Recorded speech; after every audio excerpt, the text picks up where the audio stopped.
Hello, everyone, and welcome to another episode of The Fantasy Football Addicts. I'm your host, Dawson, joined by Mick and Wyatt. Once again, Wyatt's back with us. So today we have a great video planned for you. It's going to be a bounce back player episode. So we're going to each give you two players that we think who had a rough year last year, who we think are going to perform significantly better this year. They're going to bounce back from the season they had last year. If you like this video, go down and drop a like, subscribe to the channel, go follow us on Twitter at the FF Addicts. And with that being said, let's get into our bounce back players. So my first bounce back player that I'm going to go with is Alvin Kamara because I'm a Saints fan, first off. Second off, I think he is definitely due for a bounce back year. One, because the first 2 years of his career, he averaged about 340 PPR points per season in the first 2 years, and he scored like 13 touchdowns and I believe 18 touchdowns in consecutive years, and then finished with 5 touchdowns the next year. So he is definitely, even if he comes back to just the middle and doesn't get back to where he was, he's definitely due for huge positive touchdown regression. And I do think that his injuries last year were just a major contributor into why he was not performing well last year. He was dealing with a high ankle sprain, which we know really significantly hinders the ability to cut on the field. And he also had knee and back pain, stuff like that. So he was not operating on 100%. And we've seen what he can do when he operates 100%. And I think we all can assume that he's going to be at 100% this season. So I think he's going to be back to his old self, assuming he stays healthy. He's going to be an easy top 5 running back this year, in my opinion. And that's a huge bounce back from, I think, RB 13 last year, 12 or 13. So I think he's going to bounce back up into the top 5. I kind of like it. I agree. I think part of the reason why Kamara had a touchdown regression last year is because Jared Cook was wide open in the end zone all the time. And I don't think that's going to happen again. So I think that Kamara will see an increase in touchdowns. Yeah, I think he's a pretty safe bet to at least perform better than last year. I think last year was his absolute floor, and we've seen his ceiling. So I think he's going to get back to closer to his ceiling. So that's going to take us to Mick's first bounce back player. Who you got for us? So I'm taking another running back, and it's more of a bounce back for the last couple of years of a stretch, and I'm going to go with David Johnson. The dude can catch footballs. He's a crazy good athlete from the running back position. There's something that everyone keeps overlooking in the Texans offense, and it's that they've always had a solid rushing attack. Last year, they had Carlos Hyde rush for 1,000 yards. Lamar Miller did that the last 2 years before that. So it's not impossible for him to go back to another 1,000 yards. They obviously traded away Hopkins and everything in the kitchen sink to get David Johnson, basically. So I think that it's important for them to prove everybody wrong that they didn't give up Hopkins for next to nothing. So they're going to have to prove that they're right by running him in the ground, giving him volume, having him involved in the passing game. Another thing that I think people think about whenever they think of David Johnson is he's injury prone, which was true for 2-year stretch. In 2018, he played all 16 games, and I think people forget that. And 2019, he did have an ankle sprain, but that's really no big deal. And while he was on the ankle sprain, he basically lost his job because Chase Edmonds took over for 2 weeks, and then he went down with hamstring injury, and then they had no running back at the trade deadline. And so what are they going to do? They're going to trade for Kenyon Drake. And they basically phased out David Johnson. So I just think that him in the Texans offense is a better fit, especially since I don't think he fit well with Cliff Kingsbury. I think that's how you say his name, Kingsbury. So I just see him as a top running back this year. He finished last year. He finished RB 37 in PPR leagues, and I just do not think that he's nowhere near close to that. It's just impossible for him to be that low. Yeah, I think he's definitely due for a bounce back. Yeah, I definitely think he's due for a bounce back. And I know that I overlook the Texans running game all the time. Like, I don't know if it's because we're from Houston and, like, I don't care for the Texans or what. But, like, Arian Foster was an absolute animal, and I still didn't think they had a running game. Like, I don't know what it is. Lamar Miller, I didn't think, like, I don't know. It just doesn't click with me. But, yeah, you have a guy like David Johnson who did kind of fall off a cliff real quick, but those situations happen fast for running backs. But the potential's there. And Houston, like you said, is just going to run him into the ground. So, absolutely, he could finish, a top guy. And I think he could finish a fringe RB2. I think he's going to get a lot of work because they really don't have a ton of options in that offense. I think Watson's going to be having a frustrating year. So I also think that the amount of vacated targets that they have is going to bump his role in the Mhm. passing game. He can catch. We've seen he can catch passes. So no DeAndre Hopkins. I think with how much those receivers can be banged up. I mean, assuming two of them are out for a game, they're going to need options to throw to, and I think that's definitely David Johnson could definitely make an impact there. So that is going to take us to Wyatt's first bounce back player. Who you got, Wyatt? I think I'll stick with the running back role, and I'll go with Todd Gurley here. And I mean, Good one. he just an absolute animal. Finished running back 3-1 in the past 2 years, and then this last year, just injury. And I didn't love the Rams as a whole. I don't think anyone did. They just didn't have a great year. And I think the fact that he goes to the Falcons, a pretty prolific offense, a terrible defense, he can catch passes. They have a ton of targets available. It makes sense. He was down like 200 points last year, and he's got a 1-year contract, and they're just going to abuse him similar to David Johnson. And if he can stay healthy, which I think he will, and he can not overwork it, but work a lot, then he'll be fine. I think he's got a really high ceiling this year. I really do. Yeah, I don't see anyone else in that backfield stealing it much work from him at all, and he's going to get Absolutely not. all the goal line touches. And just like Kamara, he finished I think 100 points less than the previous years on fantasy points for PPR.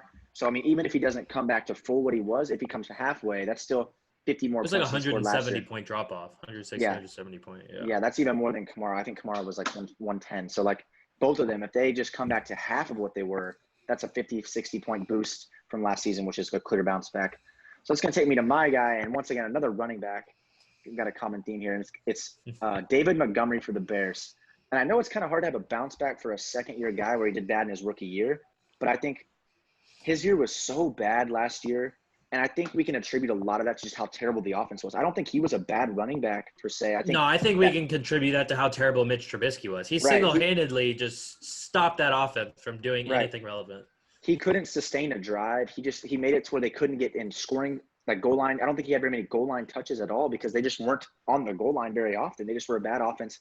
And I think either Mitch Trubisky gets a lot better, performs much better to where he gets the starting job, or Nick Foles comes in and has the starting job and he's already better than Mitch Trubisky. I think that offense is going to it has to see an increase. It can't be.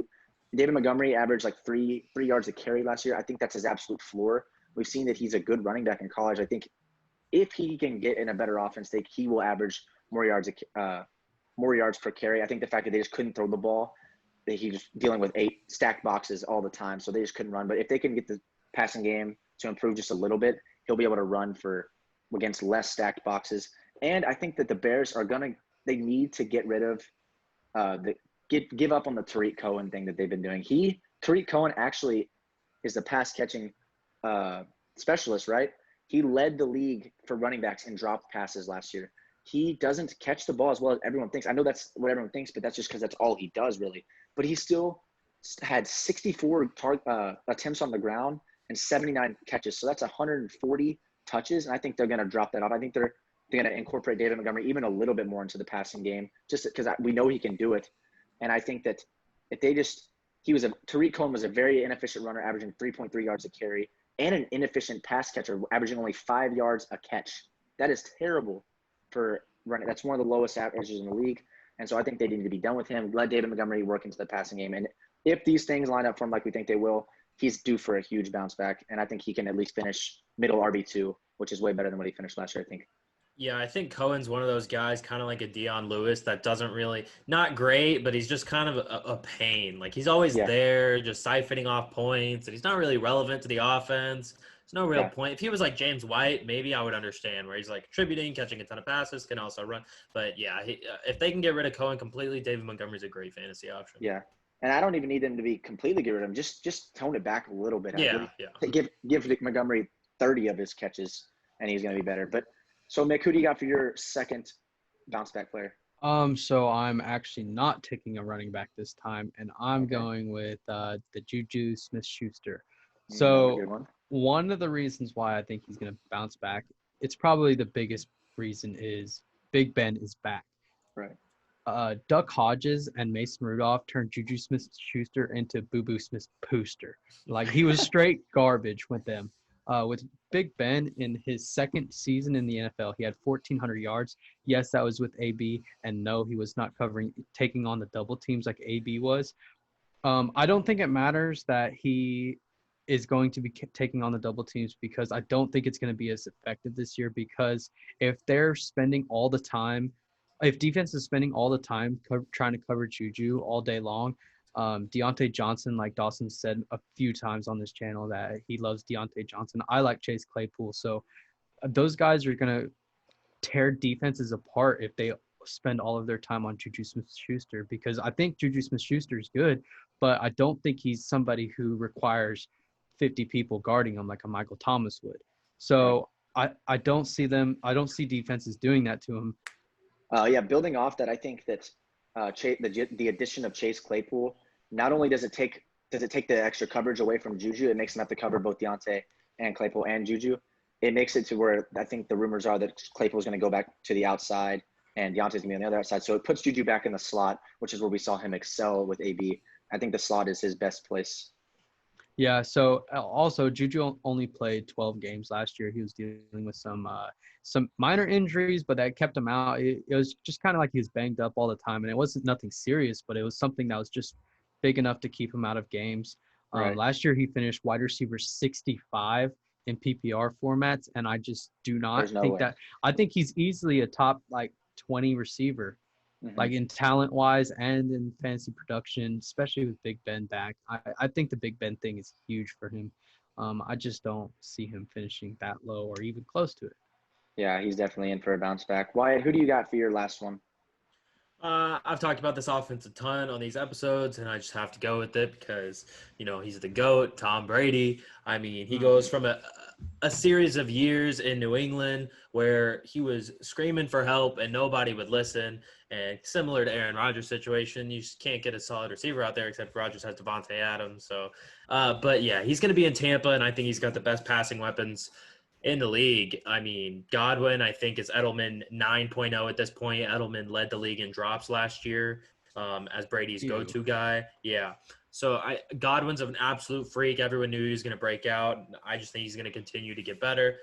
Mike Evans is a deep guy. I don't think he is going to be fantastic, but I do think when Brady does want to let it rip and he's feeling good, he's still a weapon. He is an animal, and his effectiveness only comes from how much Brady wants to use him. And then the tight ends, we all know Brady loves to abuse those. They're there, OJ Howard, Gronk, and then I don't hate the running back situation. I think it's very similar to what they had going in New England for years. And when he left, it was Sony Michel, James White. Now you've got Rojo and Keyshawn Vaughn. So I think it couldn't have played out better. And I think their defense is still pretty tragic through the air as far as defending passes. So they're going to be in a lot of shootouts, and Brady's just going to have a great year. I don't think his abilities ever questioned. Yes, his arm's getting a little weaker. He's older, but he's still a great quarterback. I don't think anyone's going to argue that. So you give him the weapons, and it's going to look really good. Yeah, I mean, you know me, I will never give Brady credit unless he is due. And I think he is definitely in a situation to bounce way back. We've seen him kind of on the decline of fantasy production, and everything is just adding up perfectly for him to come back and be a top 5 quarterback like we've seen him be in the past. And I think he does have enough left in the tank. That those weapons around him, I don't think he needs to be that good of a quarterback. We saw Jameis put up insane fantasy numbers last year.